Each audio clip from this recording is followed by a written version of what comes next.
Jesús, sumo sacerdote, es el nombre del presente estudio. Está basado en la carta a los Hebreos capítulo 5. Voy a comenzar leyendo los primeros 4 párrafos. Quiero decir que este va a ser un estudio, te invito para que lo leas todo. Es un poco minucioso en algunos aspectos. No he predicado mucho realmente de este tema, ni leído tampoco respecto a algunos detalles, cosas generales sí, pero espero que te sea de provecho y de bendición. Dice así: porque todo sumo sacerdote tomado de entre los hombres es constituido a favor de los hombres en lo que a Dios se refiere, para que presente ofrendas y sacrificios por los pecados, para que se muestre paciente con los ignorantes y extraviados, puesto que Él también está rodeado de debilidad. Y por causa de ello debe ofrecer por los pecados tanto por sí mismos como también por del pueblo. Y nadie toma para sí esta honra, sino el que es llamado por Dios, como lo fue Aarón. La carta a los Hebreos compara la vida espiritual del pueblo de Israel antes de la venida de nuestro Señor Jesucristo y lo que es la vida espiritual ya después de la muerte de Jesús. En este capítulo Jesús es presentado como sumo sacerdote y superior al sumo sacerdote de la fe judía. Otra cosa que presenta la carta en este capítulo es que Jesús en un sentido es igual que Melquisedec, aunque desde luego la Biblia nos lo presenta como superior en otro aspecto.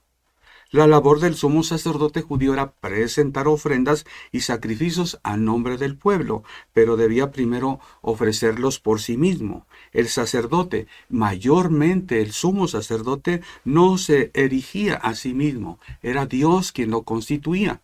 Como dice Éxodo capítulo 28, párrafo 1 y 2.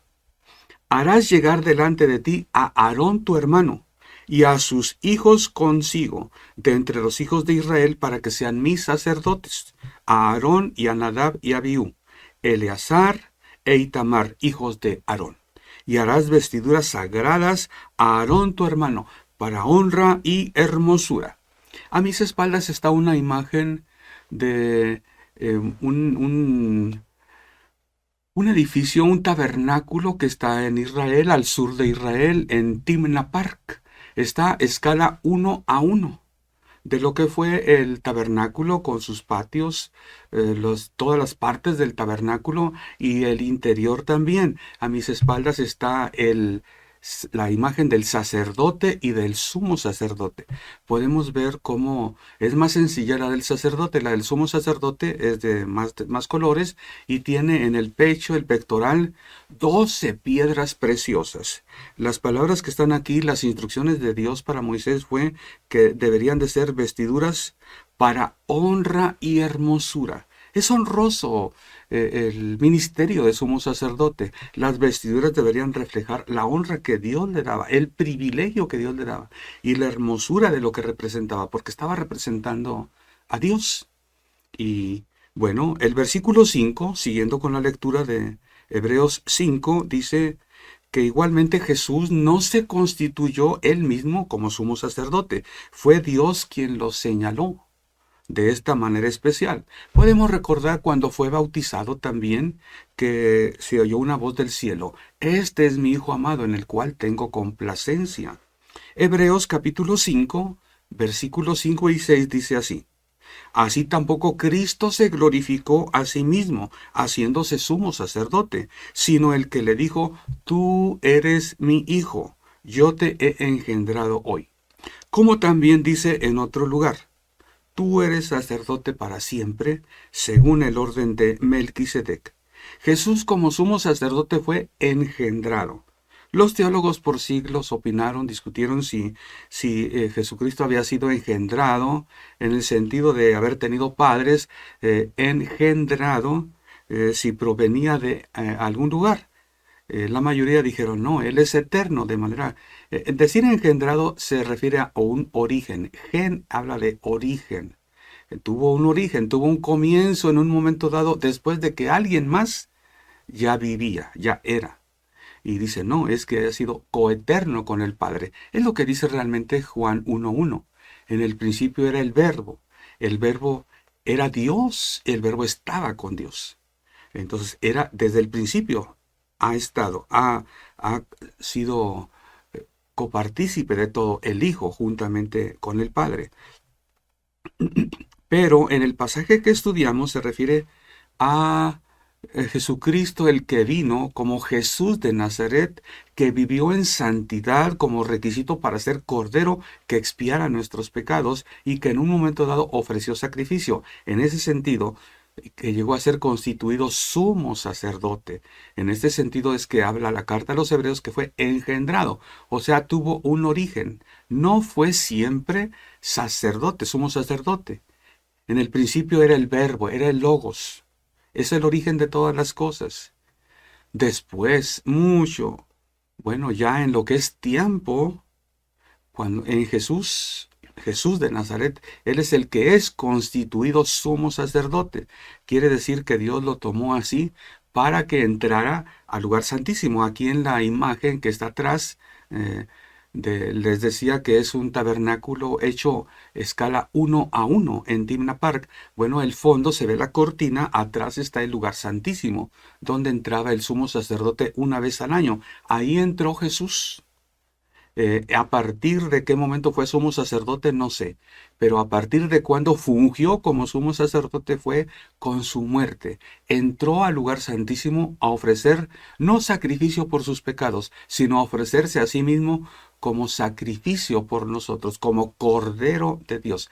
Aquí fungió como sumo sacerdote. Tal vez en este momento fue engendrado como sumo sacerdote. Al menos aquí fungió como sumo sacerdote según el orden de Melquisedec. Veamos qué quiere decir la carta a los hebreos más detenidamente con esto de engendrado. No quiere decir como nosotros que tenemos unos padres. Decir que yo fui engendrado de mis padres es que mis padres son el origen. Ellos me engendraron, yo fui engendrado. Gen es origen. ¿Ok? Se dice así. El pueblo judío decía, como Pedro, Simón Bar-Jona. Simón era el nombre, Bar es hijo de Jonás, engendrado de Jonás. Bueno, la carta a los hebreos, para entender que engendrado no quiere decir lo que comúnmente entendemos, sino que tiene otra acepción, les recuerdo lo que dice Juan capítulo 3. Hablando Jesús con Nicodemo le dijo, es necesario nacer de nuevo para entrar al reino de Dios. Nicodemo no lo entendió. ¿Acaso puede el hombre entrar otra vez por segunda vez en el vientre de su madre y nacer de nuevo? Jesús le explicó que él estaba hablando espiritualmente. Nacer de nuevo no quiere decir entrar al vientre de la madre para nacer otra vez, salir a la luz otra vez, no. Quiere decir espiritualmente. Así también engendrado en la carta a los hebreos no es que viene de un padre, no es que tiene un comienzo después de que ya había un padre o una madre que los engendraron, no, sino que fue considerado, visto así, tomado como sumo sacerdote. Dios lo tomó así. Cuando ofreció su vida, cuando murió, fungió Jesús como sumo sacerdote y el sacrificio que ofreció fue de su propia vida en santidad. Veamos algunas palabras para entender la idea. Engendrado, génesis, genealogía, genética. Gen, lo que quiere decir, se refiere a una secuencia de ADN, ácido desoxirribonucleico, que lleva la carga hereditaria de los padres que engendraron. El gen es la unidad molecular de la herencia genética.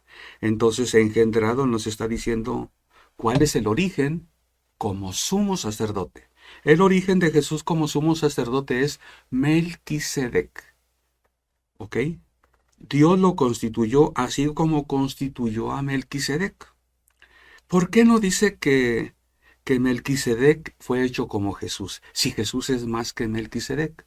Bueno, está hablando lo que es nuestro tiempo, nuestro cronos. Melquisedec vino hace 4000 años. Jesús nació en Belén hace 2000 años y murió 3 años después de que nació. Bueno, entonces es por eso que primero en la historia humana fue Melquisedec y después Jesús. ¿Y qué quiere decir orden? Para entender lo que es el orden de Melquisedec. Bueno, orden es un grupo social, político, ideológico, religioso. Por ejemplo, en el sentido religioso se refiere una orden, un instituto religioso aprobado por el Papa, en el cual los miembros viven acorde a las reglas que estableció el fundador.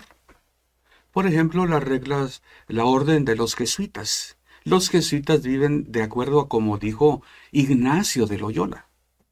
La orden de los carmelitas, la orden de los dominicos, de los franciscanos, tienen el mismo sentido. El fundador estableció las reglas y los que se agregan a la orden viven acorde a esas reglas. Jesús, al ser sumo sacerdote, fue acorde a las características de Melquisedec.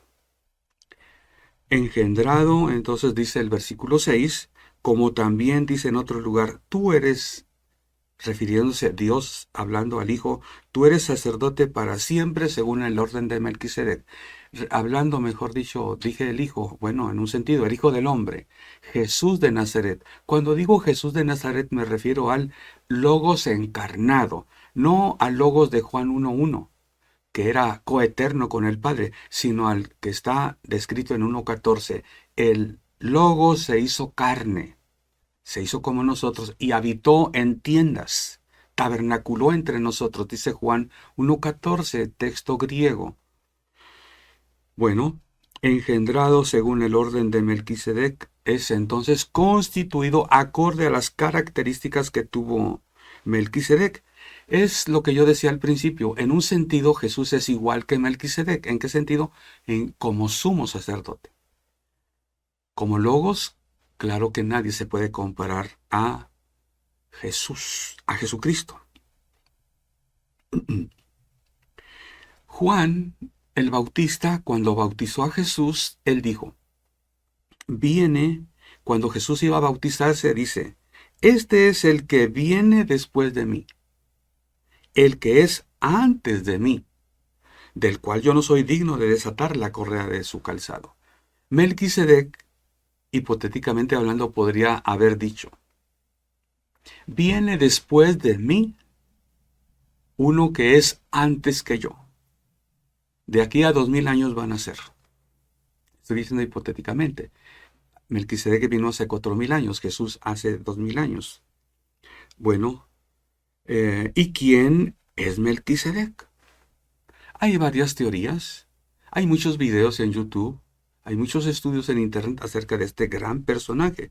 Algunos opinan que era rey y sacerdote de Salem. Salem era un reino en lo que ahora es Jerusalén, y que ahí Melquisedec era rey y sacerdote. Se oye muy bonito, pero yo no estoy de acuerdo con esto. ¿Por qué? No me imagino un reino del calibre de Salem, como está descrito, un reino de paz, con un sumo sacerdote del calibre de Melquisedec, que existiera en tiempos de Abraham. No me lo imagino porque Dios quiso hacer un pueblo con Abraham. Lo trajo de Caldea a un personaje que le tuvo que enseñar a ser padre de la fe, a ser padre de muchos. Y le costó su tiempo a Abraham. Entonces, ¿por qué hacer un pueblo si ya existía un reino llamado Salem, con un rey llamado Melquisedec? Dios formó un pueblo de Israel para que fuera bendición a todas las naciones de la tierra. Melquisedec y Salem lo podrían haber hecho mucho mejor que Abraham. Bueno, ok, hay otra teoría, que Melquisedec fue Cristo, pero apareció antes del Nuevo Testamento. Yo no estoy de acuerdo con esta opinión. Cristo, o sea, el ungido o Mesías, fue anunciado al pueblo de Israel con un propósito específico. Los profetas hablaron que vendría el Mesías. Los salmos hablan también, los salmos mesiánicos, del Mesías que vendría. Salmos Las escrituras hablan de Cristo, de Génesis, Apocalipsis, las escrituras hablan de Cristo. Pudiera decir de Génesis a Malaquías en el Antiguo Testamento, hablan de Cristo. Entonces, no hablan de Melquisedec de Génesis a Apocalipsis. Es mencionado como sumo sacerdote, pero no de la misma manera que Cristo. Ok, en lo particular yo creo que Melquisedec fue un enviado por Dios para bendecir a su pueblo. Dios ha establecido un orden de cosas. Al decir un orden, significa otra cosa que una orden. La orden de Melquisedec es una cosa. El orden a que aquí me refiero es una forma en que Dios quiere que su pueblo se relacione con Dios. Su pueblo caído en pecado, el hombre que se reconcilie con Dios. Dios ha establecido una manera, de siempre lo ha hecho, a veces de una manera, a veces de otra. Algunos llaman a esto dispensaciones. Yo no quiero hablar de dispensaciones, yo no estoy de acuerdo solo en parte. Decir orden de cosas, tenemos que ver, por ejemplo, Abraham. Dios estableció un orden.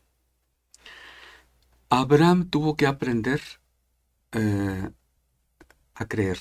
Para llegar a ser padre de la fe le costó 57 o 59 años. Dios le dio una promesa, tener un hijo. Lo llegó a tener. Luego le pidió lo sacrificara. Cuando estuvo dispuesto a sacrificarlo, creo que yo fue la cúspide de la fe en Abraham.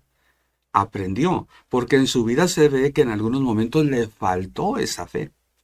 Ok, le costó 59 años llegar a ser padre de la fe. ¿Y cuánto le costó llegar a ser Abraham? Como Dios le puso, cambiándole el nombre de Abraham, padre enaltecido por Abraham, padre de multitudes. ¿Cuánto le costó? No sé, 80 o 100 años. Tuvo que tener a su hijo Isaac, el cual tuvo a su vez a su hijo Jacob. Jacob tuvo 12 hijos. Y estos 12 hijos tuvieron su propia descendencia que engendraron. Todo esto le costó a Abraham. ¿Cuánto? 80, 100 años, no sé. Abraham tuvo que también aprender a ser padre del diezmo, como padre de la fe, padre de multitudes, padre del diezmo. Lo voy a explicar más adelante. Abraham tuvo que aprender a ser bendecido porque Abraham era el padre. La Biblia dice que, indiscutiblemente, dice la carta a los Hebreos, el menor es bendecido por el mayor. Lo dice en relación a la bendición de Melquisedec a Abraham. Abraham tuvo que aprender a ver a alguien aquí en la tierra superior a él. Como quien dice, él no era el mero mero. Bueno, el pueblo de Israel así lo vio, nuestro padre Abraham. Pero Abraham, para ser padre de, tuvo que aprender que él era origen del pueblo de. Pero el origen de la bendición es Dios. Y Dios proveyó a alguien para que lo bendijera. A alguien con que él lo vio como si fuera una persona. Dios quiso bendecir a Abraham usando a Melquisedec. Ese es el orden de Dios, que lo vemos vez tras vez en la historia. Dios usa a alguien para bendecir a los suyos, como Aarón fue usado para bendecir al pueblo de Israel. Mira qué interesante. Número 6. Aquí voy a leer varios versículos. Número 6, 22. Jehová habló a Moisés diciendo, habla a Aarón y a sus hijos y diles, así bendeciréis a los hijos de Israel, diciéndoles, Jehová te bendiga y te guarde, Jehová haga resplandecer su rostro sobre ti y tenga de ti misericordia. Jehová alce sobre ti su rostro y ponga en ti paz. Y pondrán mi nombre sobre los hijos de Israel, y yo los bendeciré. Pablo, siguiendo con lo que es el orden de Dios, Pablo bendice a las iglesias. Que la gracia de nuestro Señor Jesucristo sea con todos vosotros. Que la gracia de Cristo Jesús, el amor del Padre y la comunión del Espíritu Santo sean con todos vosotros. Ok. Ese es el orden. Alguien como nosotros bendice a alguien como nosotros. Nadie es más en ese sentido. Todos necesitamos. Como Abraham era el mero mero, Dios envió a Melquisedec para que Abraham viera que si es mero mero en Israel, hay alguien más que él que lo va a bendecir en nombre de Dios. ¿Por qué Dios no bendijo directamente a Abraham? Bueno, lo bendijo, pero ¿por qué usó también a Melquisedec para que lo bendijera? ¿Por qué usó a Aarón para que bendijera al pueblo? Dice que Aarón bendijera al pueblo, pusiera el nombre de Jehová sobre ellos y Dios los bendeciría. Hay una bendición, sí, Dios nos bendice a todos por igual, pero hay una bendición de un líder espiritual que te bendice. Pablo por eso bendijo a las iglesias. Tú necesitas que alguien te bendiga. Dios te bendice, pero en el orden que Dios ha establecido necesitas una autoridad delegada por Dios para que te bendiga. Yo quité de mis contactos a una persona que cierta vez puso ahí irónicamente que ¿quién es mi cobertura? El Padre, el Hijo y el Espíritu Santo. Con esto quería decir, yo no necesito ir a una iglesia, yo no necesito tener un pastor, yo no necesito que alguien me bendiga si ya me bendice el Padre, el Hijo y el Espíritu Santo. Yo lo quité de mis contactos porque pues está muy fuera de lugar. Lo que vemos en la palabra de Dios es que hay un intercambio. Dios tiene un intercambio en esto, lo que es relacionarnos con la autoridad delegada por Dios y nosotros. Melquisedec hizo un intercambio con Abraham. Bueno, mira, cuando nosotros vamos al templo hay un corito, bueno, lo hemos cantado en ocasiones a veces. Dice, cambiaré mi tristeza y mi enfermedad. No recuerdo cómo dice, pero los cambiaré por el gozo de Dios. ¿Ok? Jesucristo vino para que recibamos gloria en lugar de ceniza. Manto de alegría en lugar de espíritu angustiado. Y mira lo que dice Pablo a los Corintios, 1 Corintios 9:11. Si nosotros sembramos entre vosotros lo espiritual, ¿es gran cosa si segaremos de vosotros lo material?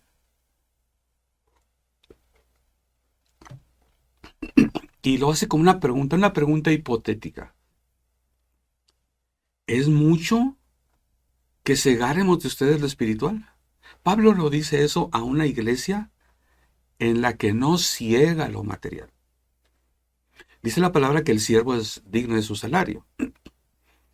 ¿Quién trabaja con las ovejas y no come de ellas? Dice de muchas maneras la palabra de Dios. Pablo, con esta iglesia en particular de Corinto, no hubo intercambio como debe de ser. Como las iglesias de Macedonia, que Pablo les dice, ustedes fueron los primeros que participaron conmigo en razón de dar y recibir. Pablo dio lo espiritual a Corinto, pero Corinto no fue capaz de dar lo material a Pablo. Y aquí se los dice. Él les quería enseñar, no les dice para pedirles. En una ocasión dice, no es que busque lo suyo, es que busco que en vosotros abunde fruto de las bendiciones de Dios. Pablo les dice, estas manos me han bastado para comer. Otras iglesias me han dado. Él dice, incluso he despojado a otras iglesias para no pedirles a ustedes.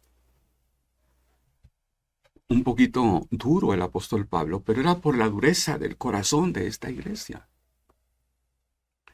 No les voy a pedir. Eran niños, en una ocasión les dice que son niños, que son carnales. Entonces ahí faltó el intercambio. Pablo bendijo con lo espiritual a Corinto, pero ellos no correspondieron con Pablo dándoles lo material. Hay cristianos a los que les cuesta trabajo bendecir a sus líderes espirituales con lo material, como Corinto.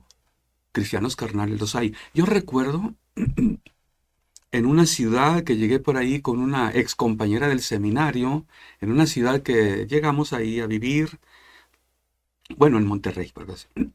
En Monterrey, yo soy de Monterrey, orgullosamente regio, no, nací en San Nicolás de los Garza, Nuevo León.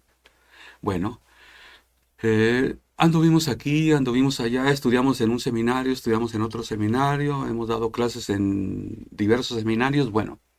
Nos dijo esta ex compañera de un seminario, Jorge, si quieres vivir bien con tu familia, consíguete un trabajo secular. No esperes nada más que del pastorado vivir bien. Aquí en Monterrey, 2 de cada 3 pastores tienen un trabajo secular.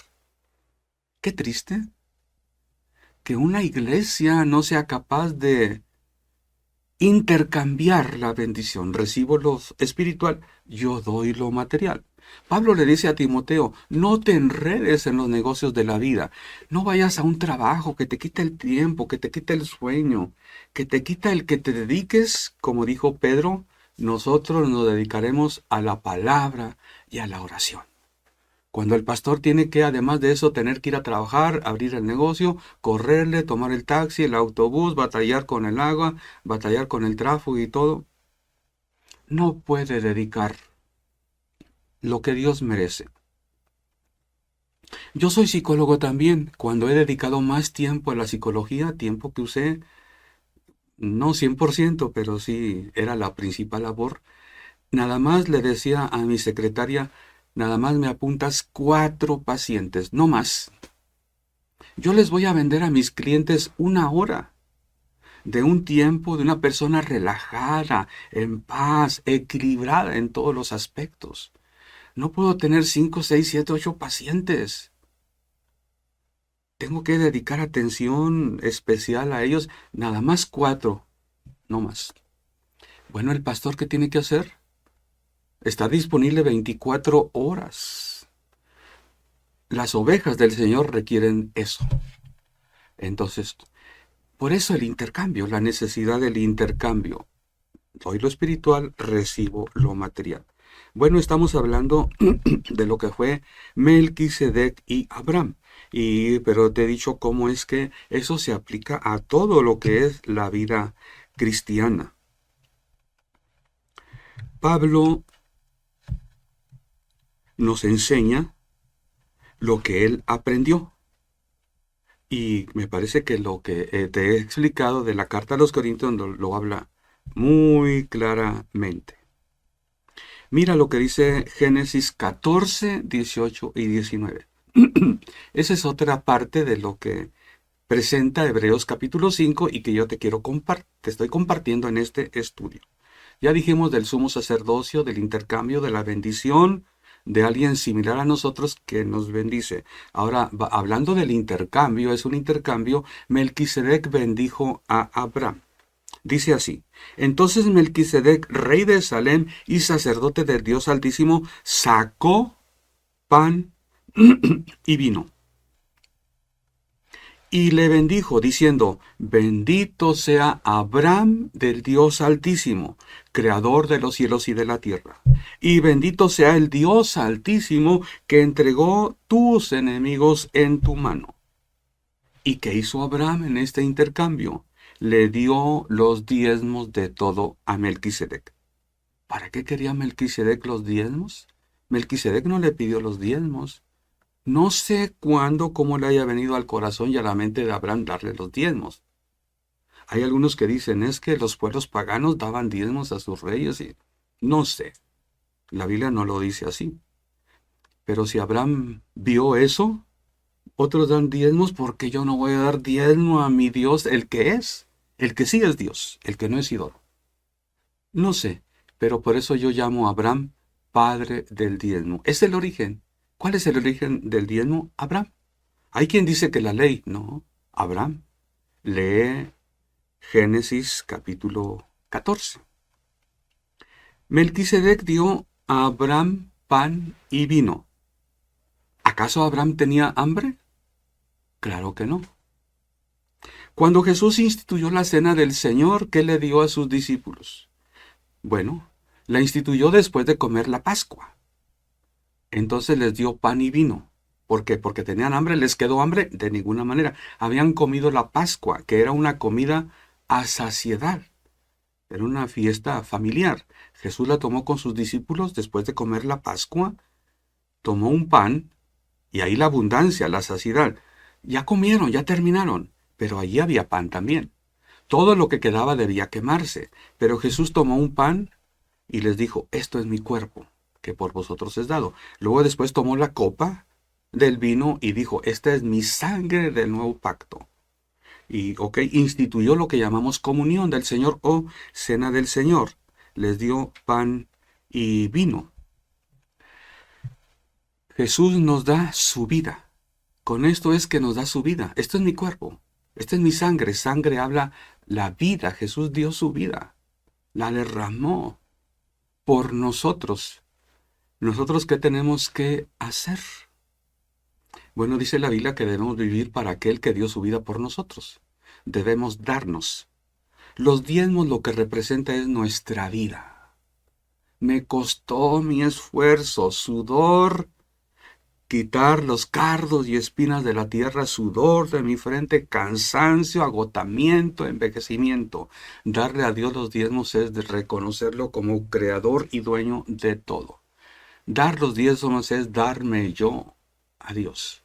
Es parte de mí. La 10ª parte de lo que gané con todos mis esfuerzos. Ok. ¿Cómo lo explica Hebreos 7?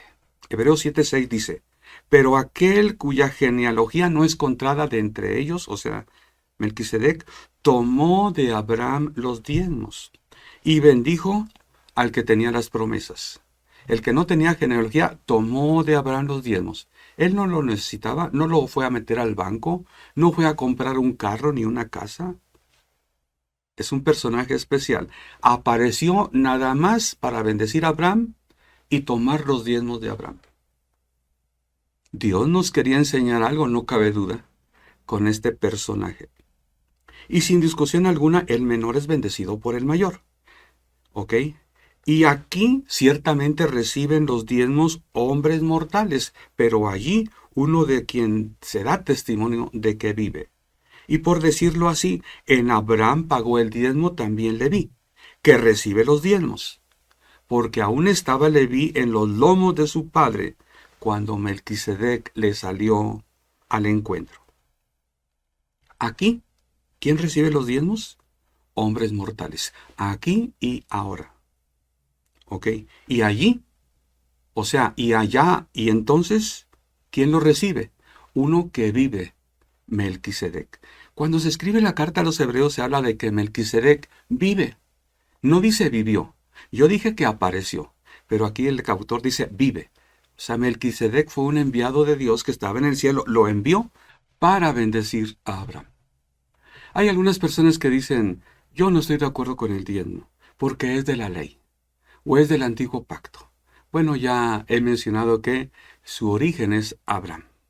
Moisés lo que hizo fue escribir, puesto que él fue un legislador también, escribir la ley del diezmo. Formalizó lo que el pueblo de Dios ya lo hacía desde Abraham. El origen del pueblo de Israel es Abraham. El origen de la fe es Abraham. El origen de Israel, Abraham. El origen del diezmo, Abraham. Hay algunos que dicen, bueno, es que Jesús no habló del diezmo. Bueno, mi Biblia tiene cuando menos 2 pasajes en los que Jesús habló del diezmo. Mateo 22:21. Le preguntaron a Jesús en una ocasión, dinos, maestro, ¿es lícito dar tributo al César? Jesús les dijo, a ver, préstenme una moneda. Y ya les enseñó la moneda que le prestaron. ¿De quién es esta imagen? Del César. Les dijo Jesús, bueno, pues denle al César lo que es del César y a Dios lo que es de Dios. Mi pregunta es, ¿qué es del César? De lo que tenían, del dinero que tenían los judíos. ¿Qué correspondía al César? Los tributos que tenían que pagar. ¿Y a Dios? ¿Qué era de Dios? Los diezmos. Ahora, Mateo 23:23.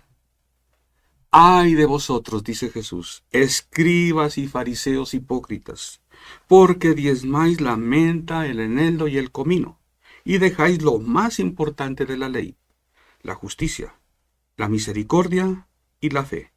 Esto era necesario sin dejar de hacer aquello. Para los que dicen que la ley no es importante, dice aquí que lo más importante de la ley es la justicia, la misericordia y la fe. ¿Ok? ¿La ley ya no es para hoy? ¿La misericordia ya no es? ¿Ni la fe, ni la justicia? Tenemos que revisar bien lo que es ley. Ley tiene varias acepciones en la Biblia. No voy a detenerme en eso, pero sí que Jesús dijo, a los escribas y fariseos les dijo, ustedes necesitaban poner atención en lo más importante de la ley. Ley, justicia y misericordia. Era necesario que lo hicieran, sin dejar de diezmar, sin dejar de hacer aquello. Bueno, espero que te sea de bendición este estudio Podría ser más grande, realmente hablar del diezmo tal vez requiere más tiempo. Melquisedec es algo muy especial. Mm, Te invito a que leas la carta a los Hebreos con más detenimiento y ojalá que te haya sido de bendición y también que nos sigas buscando en Extensión Ministerios Filadelfia, llegando hasta donde Dios nos lleve.